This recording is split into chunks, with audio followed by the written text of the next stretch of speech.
Language first Hindi. Hindi के 30 question करेंगे। 30 अल्लाह का उच्चारण स्थान होता है। कहाँ से होता है? मुंह से होता है, नासिक से होता है, कंठ से होता है, कंठ से होता है। कहाँ से होता है इसका स्थान? नासिक से होगा। आंसर सी होना चाहिए। Answer C. आंसर सी।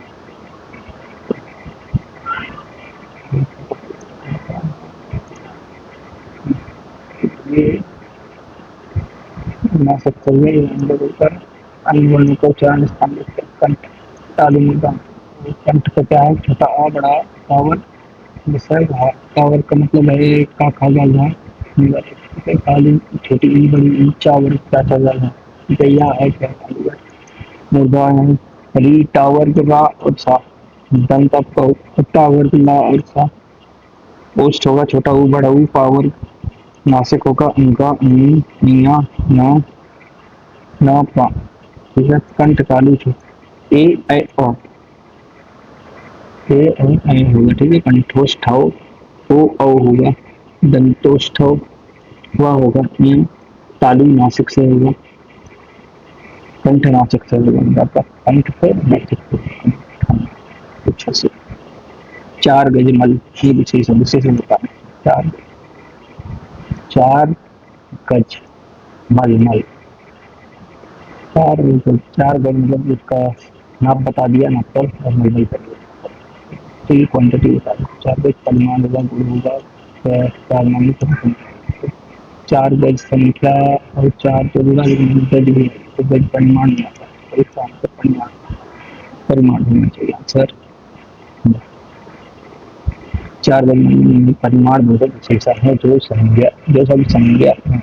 शब्द संज्ञा या सर्वनाम की विशेषता बताते हैं विशेषण। ठीक है। क्या सबको पता है? 4 गज में से 4 गज निश्चित परिमाण, निश्चित संख्या बता रहा था, निश्चित परिमाण विशेषण इसमें निश्चित पता 3 दे देते हैं विशेषण। सार्वनामिक विशेषण, गुणवाचक विशेषण, संख्यावाचक विशेषण के मुख्य भेद याद रखें। 3 सार्वनामिक, गुणवाचक, परिमाण बोधक विशेषण में जिन विशेषणों से विशेष से मात्रा या परिमाण नाप तल का बोध हो उन्हें परिमाण कहते हैं। विचार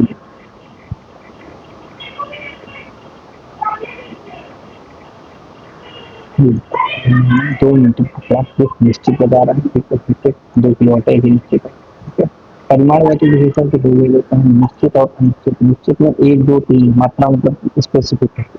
इसमें स्पेसिफिक नहीं, थोड़ा बहुत कम ज्यादा ये सब थोड़ा सा ये थोड़ा कितना थोड़ा ये अनिश्चित। समास का विलोम समस्या, सामसिक, साहसिक, व्यास। समास का विलोम व्यास होगा। आंसर इसके लिए सी। दिए गए समास का विलोम व्यास होगा। जबकि समस्या का समाधान होगा, साहसिक का डर होगा। शून्य का परीक्षा। शून्य शून्य शून्य शून्य क्या होता है? शून्य का हमारा डी होगा शून्य। ये याद रखना कंफ्यूजन बनाएगा। दिए गए विकल्पों में शून्य का तत्सम शून्य है। संस्कृत भाषा में वे शब्द जो हिंदी भाषा में ज्यों के त्यों व्यक्त होते हैं तत्सम होते हैं। तत्सम मतलब तत्सम लास्ट में सम जुड़ा हुआ है तो जैसे क्षेत्र, ग्राम, कर्ण, अक्षर आदि। ठीक है।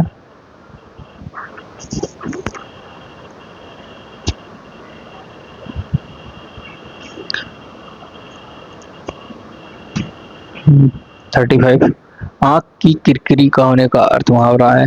कष्टदायक होना, अप्रिय लगना, धोखा देना, बहुत प्रिय लगना। आंख की किरकिरी, आंख की किरकिरी होगा अप्रिय लगना। आंसर इसका होगा सी। ये लिखा हुआ है अप्रिय लगना। प्रश्न संख्या 36 से 60 दिए गए गद्यांशों को पढ़कर निम्नलिखित में से प्रश्नों का विकल्प छाटिए। तो ये गद्यांश है तो गद्यांश का तो आप खुद ही करेंगे। ठीक है। पीडीएफ डाल दूंगा या फिर आप इसको पॉज कर लीजिएगा वीडियो को। तो अब ये घुमक्कड़ शब्द में कौन सा प्रत्यय है? तो ये प्रत्यय और उपसर्ग तो कर लेंगे, इसको मैं थोड़ा बहुत बताता चलता हूँ। घुमक्कड़ में कौन सा प्रत्यय होगा? अड़ होगा, अक्कड़ होगा, या होगा कड़ होगा? कौन सा होगा? चलो देखते हैं। घुमक्कड़ शब्द में आंसर नंबर सी में क्या है, अक्कड़ प्रत्यय लगा हुआ है ना, अक्कड़ घुमक्कड़, आ घूम घूम में अक्कड़ लग गया तो घुमक्कड़ हो गया। प्रत्यय वे शब्द होते हैं जो किसी शब्द से पीछे लगकर उसकी अर्थ में परिवर्तन करते हैं। महावीर स्वामी का जन्म कहाँ हुआ था? पावापुरी में हुआ था महावीर स्वामी का जन्म।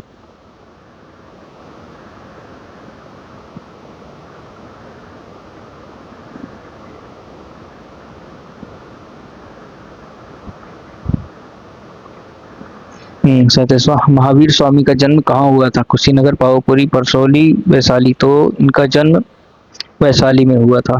ठीक है, आंसर इसका होगा बी, वैशाली में हुआ। ये देखो लिखा हुआ है वैशाली में। स्वच्छंद में कौन सी संधि है? सुधन छंद। स्वच्छंद कहाँ गया वैसे? स्वच्छंद में कौन सी संधि है? गुण संधि है, विसर्ग संधि है, दीर्घ संधि है, व्यंजन संधि। तो इसमें व्यंजन संधि होना चाहिए। ये रही ये रहा व्यंजन संधि। स्वच्छंद में व्यंजन संधि है। व्यंजन संधि का क्या है? छ के पहले यदि कोई स्वर हो तो छ के स्थान पर छ हो जाता है। जैसे ये स्व प्लस छ तो स्वच्छंद हो जाएगा व्यंजन। वैसे जहाँ पे आपको आधा अक्षर दिखे वहां पे व्यंजन संधि। ठीक है, कचट तप, ये सब आपको पढ़ना होगा। ठीक है, नेक्स्ट चलते हैं, ये पढ़ लीजिएगा। महात्मा बुद्ध ने जब बुद्धत्व प्राप्त किया तब उनकी अवस्था कितनी थी? बुद्धत्व कब प्राप्त किया था? 35 वर्ष की आयु में प्राप्त किया था। ठीक है, महात्मा बुद्ध ने, ये लिखा हुआ 35 वर्ष। श्रुति धर्म का क्या अर्थ है? श्रुति धर्म का क्या अर्थ है? मुस्लिम धर्म, जैन धर्म, बौद्ध धर्म, वैदिक धर्म। तो श्रुति धर्म अब ये गद्यांश के अनुसार में होगा। तो इसका श्रुति धर्म वैसे बौद्ध धर्म से रिलेटेड है कि मुस्लिम धर्म, वैदिक धर्म? श्रुति वैदिक में आता है ना, वैदिक धर्म से जी लिखा तो हुआ है वैदिक धर्म। ठीक है, श्रुति श्रुति और वहाँ दिया हुआ ना ऋग्वेद वगैरह में। अकाल का पर्यायवाची, दुर्भिक्ष, अंधियारा, अच्छात, अपरिहार। अकाल का पर्यायवाची शब्द अकाल का। सूखा मतलब क्या होगा? दुर्भिक्ष होगा, अंधियारा होगा। सी फॉर दुर्भिक्ष। दुर्भिक्ष मतलब कि अकाल। पर्यायवाची शब्द दुर्भिक्ष है। भुखमरी, सूखा, दुष्काल, कुकाल, अभाव इत्यादि, ये होगा अकाल का। मिश्र वाक्य कौन सा है? मिश्रित वाक्य बना है। अध्यापक देखते हैं कि छात्र पढ़ते हैं कि छात्र पढ़ते हैं और अध्यापक उन्हें देखते हैं।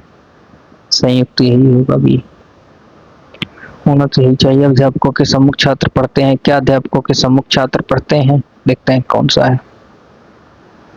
ए, अच्छा पहले ये भी आ गया है कि आंसर इसका ए। जिन वाक्यों में एक मुख्य या प्रधान वाक्य हो और अन्य आश्रित उपवाक्य हो उन्हें मिश्र वाक्य कहते हैं। जैसे अध्यापक देखते हैं कि छात्र पढ़ते हैं। रचना के आधार पर वाक्य के 3 भेद होते हैं। रचना के आधार पर वाक्य का 3 भेद होते हैं, सरल, साधारण, संयुक्त और मिश्रित। ठीक, नेक्स्ट। जिसकी पूर्व में कोई आशा ना हो, अप्रत्याशित, अनाहूत, अपरिमेय, अप्रत्याशा। तो क्या होगा? जिसकी पूर्व में कोई आशा ना हो तो अप्रत्याशित ही होगा। इसकी कोई अप्रत्याशित रूप से जीत जाता है भाई, तो वही है अपरिमेय। अंदर अलग वाक्य को देख लेते हैं। अपरिमेय, जिसकी माप संभव ना हो, जो मापा ना जा सके। अप्रत्याशित, जिसकी पूर्व में कोई आशा ना हो। ये देखो अप्रत्याशित। अनाहूत, जो बिना बुलाए आया हो। अनाहूत, जिनको बुलाया नहीं गया। अप्रत्याशा, जिसकी आशा की गई हो। प्रत्याशा या प्रत्याशित। मुझसे उठा नहीं गया वाक्य में वाच्य है, कर्मवाच्य है, भाववाच्य है, कर्तृवाच्य है। तो कौन सा होगा? मुझसे उठा नहीं गया, इसका आंसर ए, भाववाच्य होना चाहिए। भाववाच्य है, उठा नहीं गया। भाववाच्य में अकर्मक क्रिया का प्रयोग होता है तथा क्रिया का स्वरूप कर्ता कर्म के अनुसार ना होकर भाव के अनुसार होता है। जबकि कर्तृवाच्य में क्रिया, कर्तृवाच्य क्रिया से संबंधित, कर्तृ मतलब करना, क्रिया मतलब भी करना। कर्ता के लिंग वचन के अनुसार एक कर्मवाचक क्रिया कर्म के लिंग वचन के अनुसार होती है। ठीक है, एक कर्म में क्रिया कर्म के लिंग वचन के अनुसार होते हैं। तो मुझसे उठा नहीं गया तो भाववाचक। निष्कपट संधि में निधन कपट, निधन कपट, निष्कपट, निष्कपट। इसका आंसर निधन कपट होना चाहिए, सी निष्कपट बनेगा। सही संधि में निधन कपट है। विसर्ग संधि है जब विसर्ग के पहले इकार या उकार आए, इकार या उकार आए, विसर्ग के बाद कवर्ण का खा पा फा, मतलब कि का खा पा फा हो तो विसर्ग का श हो जाता है, जैसे कि निफल निष्फल, दूधन कर दुष्कर, निधन करण निष्कारण। इस देश में हिंदी भाषा का प्रयोग लिखने एवं बोलने में किया जाता है। पाकिस्तान में, ऑस्ट्रेलिया में, दक्षिण अमेरिका में, मॉरिशस में। वैसे मॉरिशस में होना चाहिए, बिहारी ज्यादा बसे हुए ना वहाँ पे। बिहारी लोग सबसे ज्यादा मॉरिशस में है। हिंदी भाषा का प्रयोग भारत के बाहर कई देशों में व्यापक तौर पर किया जा रहा है। इसमें मॉरिशस, फिजी, सूरीनाम, नेपाल आदि देश हैं। मॉरिशस देश में हिंदी भाषा का प्रयोग लिखने एवं बोलने के लिए किया जाता है। अंग्रेजी वहाँ की राजभाषा है। मॉरिशस में हिंदी का इतिहास 150 वर्ष पुराना है। ये देखो, साहित्य, पत्रकारिता, दूरदर्शन, रेडियो, शिक्षण माध्यम इत्यादि में हिंदी को अपनाकर मॉरिशस में हिंदी का खूब विकास किया गया। सूरसागर किस भाषा के रचना? बुंदेली, छत्तीसगढ़ी, ब्रज भाषा, अवधी। सूरसागर ब्रज भाषा की होनी चाहिए, ब्रज भाषा से ही रिलेटेड है सूरसागर। सूरसागर ब्रज भाषा की रचना है। सूरसागर सूरदास के कृष्ण भक्ति से युक्त पदों का संग्रह है। कृष्ण भक्ति से युक्त पदों का संग्रह है। इसमें 10 स्कंद हैं। बाल लीलाओं, भ्रमर गीत का संकलन है। गोस्वामी तुलसीदास द्वारा रचित रामचरितमानस की भाषा अवधी है। तो रामचरितमानस अवधी भाषा में लिखी गई है तुलसीदास के द्वारा। वीरों का कैसा वसंत हो, वीरों का कैसा वसंत हो कविता किसके द्वारा लिखी गई? माखनलाल चतुर्वेदी, सुमित्रानंद चौहान, सुमित्रा कुमारी चौहान, सुभद्रा कुमारी चौहान, रामधारी सिंह दिनकर। किसका है? सुभद्रा कुमारी चौहान का है। वीरों का कैसा हो वसंत, वीरों का कैसा हो वसंत सुभद्रा कुमारी चौहान द्वारा रचित एकलब्ध प्रतिष्ठित कविता है। सुभद्रा कुमारी चौहान वीर रस एकमात्र कवित्री हैं। झांसी की रानी इनकी प्रसिद्ध कविता है। हाँ, ये भी याद रखना, सुभद्रा कुमारी चौहान। वीरों का कैसा वसंत हो, वसंत के बारे में, झांसी की रानी। ठीक है, त्रिधारा, मुकुल आदि इनके प्रसिद्ध काव्य हैं। ठीक है, ये झांसी की रानी याद रखना, हो सकता है इस बार पूछ ले। क्षेत्रीय में कौन सा विशेषण है? परिमाण, गुण, संख्यावाचक, सार्वनामिक। तो क्षेत्रीय में कौन सा होना चाहिए? क्षेत्रीय आदमी, क्षेत्रीय संख्या, गुण होना चाहिए यार। क्षेत्रीय गुण ही है, गुणवाचक है। गुणवाचक विशेषण है जिस शब्द से संज्ञा के गुण, दशा, स्वभाव, हाँ गुण, दशा, स्वभाव, स्थान, ठीक है, ये स्थान क्षेत्रीय स्थान है, पता चलो इसे गुणवाचक विशेषण कहते हैं। जैसे नया, पुराना, स्थानीय, क्षेत्रीय, मोटा, हाँ ये स्थानीय, क्षेत्रीय, मोटा, बुरा। क्षेत्रीय वैसे स्थान का विशेषण। चौराहा, द्विगु समाज, कर्मधारय समाज, द्वंद्व समाज, अव्ययी भाव समाज। चौराहा द्विगु होना चाहिए कि द्वंद्व होना? देखते हैं द्वंद्व किसमें है, द्विगु में है कि द्वंद्व में।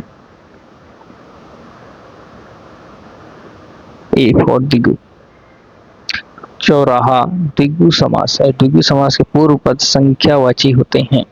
द्वंद्व में मतलब होता है कि और लग गया था बीच में, ठीक है, वो द्वंद्व होता है। माता और पिता, वो द्वंद्व।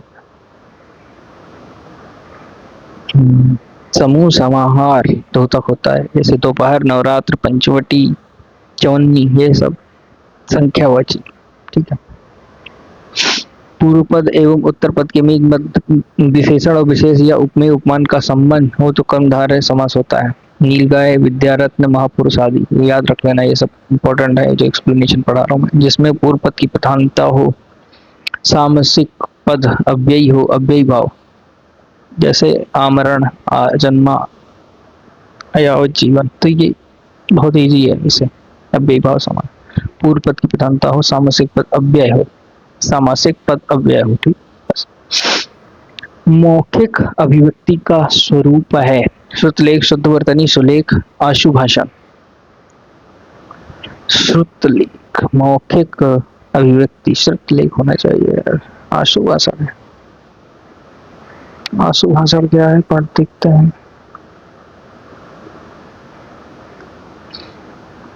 मौखिक अभिव्यक्ति का रूप आशुभाषा है। अच्छा, मौखिक अभिव्यक्ति का स्वरूप,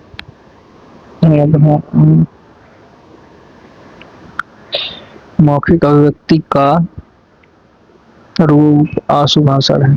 आशुभाषण, आशुभाषण भाषण का वह तरीका होता है जिसमें भाषणकर्ता को भाषण के ठीक पूर्व विषय बताया जाता है। जो तुरंत भाषण दे सके उसे आशु भाषण कहते हैं। जैसे आशु कवि, यहाँ जो तुरंत कविता बना दे उसको आशु कवि कहते हैं। वैसे ये आशु भाषण वाला है, से संबंधित। ठीक है। हिंदी भाषा की बोलियां हैं कितनी है? 18 है, 25 है, 15 है, 22 है। तो कुल कितनी है? 18। 18 है, ठीक है। आंसर ए, कुल बोलियां 18 हैं। हिंदी को 5 उपभाषा में विभक्त किया गया है जो इस प्रकार है। पूर्वी हिंदी, बघेली, पूर्वी हिंदी मतलब बघेली, पूर्वी उत्तर प्रदेश समझ लो, ठीक है। पूर्वी बघेली हो गई, छत्तीसगढ़ी हो गई, अवधी हो गई, ठीक है। पश्चिमी में मथुरा, वृंदावन, ब्रजभाषा, आगरा साइड, खड़ी बोली, बुंदेली, कन्नौजी, बांगरू। पश्चिमी उत्तर प्रदेश की तरफ। बिहारी, बिहार की तरफ। मैथिली, मगही, भोजपुरी। राजस्थानी हिंदी, राजस्थान की तरफ। मालवी, मेवाती, मारवाड़ी एवं जयपुरी। पहाड़ी उत्तर की तरफ, उत्तराखंड वाली।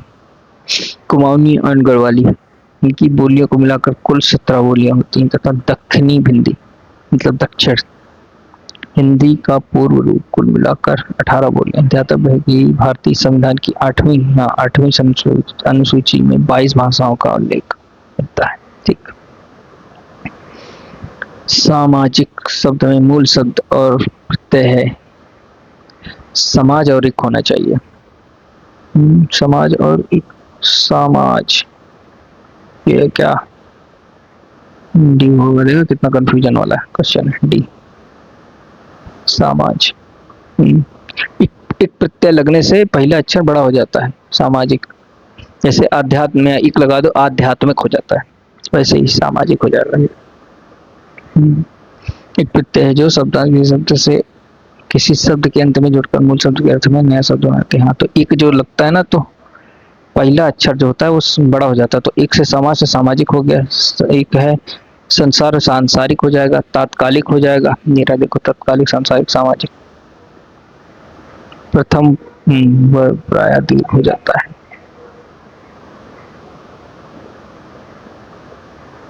तद्भव पत्रिका के संपादक का नाम। कुछ भी पूछता भाई बीटेट में भी, बहुत खतरनाक, ठीक है। हरि प्रकाश, हरे प्रकाश उपाध्याय, लीलाधर जगुड़ी, विश्वनाथ प्रसाद तिवारी, अखिलेश। इसका आंसर डी, अखिलेश।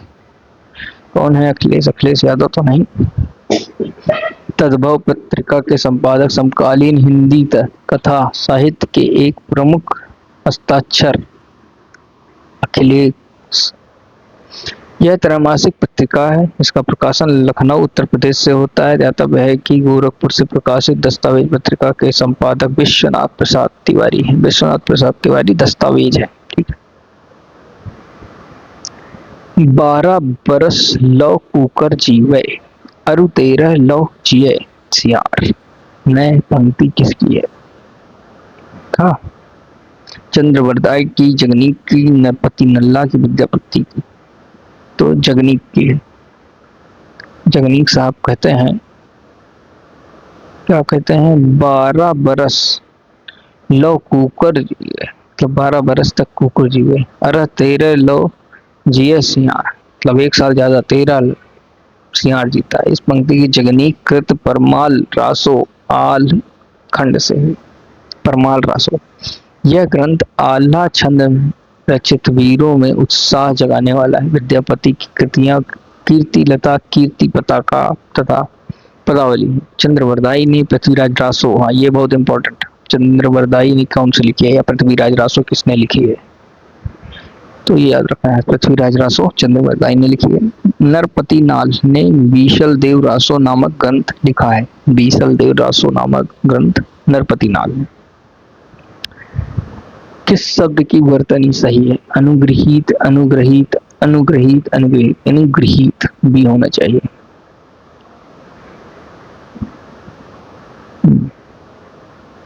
शब्दवर्तनी त्रुटि है, अनुग्रहित होता है, गृहित ये नहीं होगा। दिए गए विकल्प में अनुग्रहित शब्द की वर्तनी शब्द से सभी, हाँ तो ये इसमें देखो यहाँ भी गलत लिख दिया, ऐसे होना चाहिए। ये जो लगा हुआ है ना बड़ा हुआ नीचे से, शुद्ध शब्द है पैतृक, पैतृक, पैतृक, पैतृक, तो पैतृक होना चाहिए। इसका आंसर बी और बी, पैतृक। ठीक है।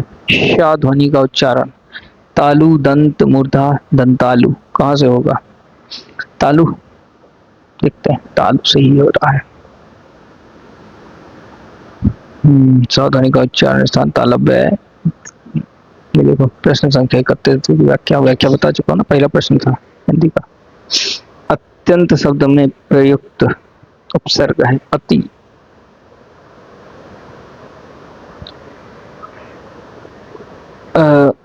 ये तो नहीं है, आ होना चाहिए, तो अत होना चाहिए, अति होना चाहिए, तो अति होना चाहिए क्या? डी फॉर अति, डी फॉर अति। अति उपसर्ग तथा अंत मूल शब्द है। वे शब्दांश जो शब्द के पहले लगाकर शब्द का अर्थ बदल देते हैं उपसर्ग कहते हैं, जैसे अति, अत्यंत, आजन। उपत्यका का अर्थ है पर्वत का शिखर, प्राणियों के पेट का एक अंग। सूर्य जिस पर्वत के पीछे निकलता है, पर्वत के पास की भूमि, तो कौन सा है? उपत्यका का अर्थ है डी, पर्वत के पास की भूमि,